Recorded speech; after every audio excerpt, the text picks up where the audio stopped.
The industrial foundation that was laid by Mao. So in this period, not merely were all the problems of China's national self-determination solved, but the social living conditions of the people developed immeasurably.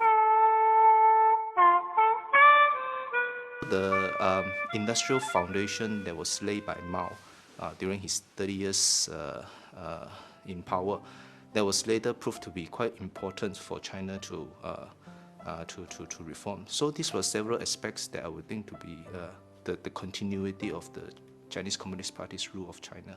But I noticed a very interesting thing. People who are Chinese specialists in the West drew attention to the fact that there had been a significant increase in life expectancy in China during this period. During the 27 years in which Mao Zedong was alive, the chronological life expectancy increased by more than 1 year for each year that he was in power. There has never been anything like that in human history. This was astonishing. So in this period, not merely were all the problems of China's national self-determination solved, but the social living conditions of the people developed immeasurably. For a long time, it looked as if countries like China just could not industrialize and could not compete with the Western countries and so on. But we've seen, so since the middle of the 20th century, with at the time of the 1949 revolution, but also the end of colonialism in many parts in Asia and so on, we saw the world change to create a new sort of possibility that the world did not have to be dominated by the West, which was a small fraction of humanity.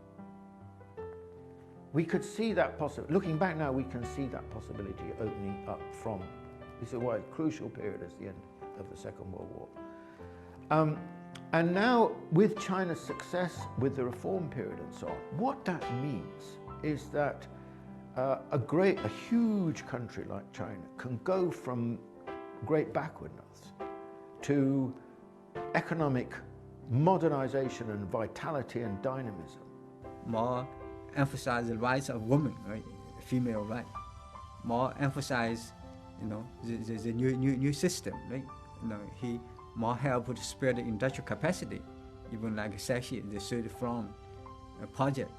All those sorts of things are very helpful for the development of the market economy in terms of being ally. So I would say, as a scholar, we really cannot be, our view cannot be, affected by ideology. We have to look into facts, how those two allies, two historic stages, they're connected, to get more truth from it, not just simply, criticize one, praise another. That's because history is history. We have to look at history in a more objective way.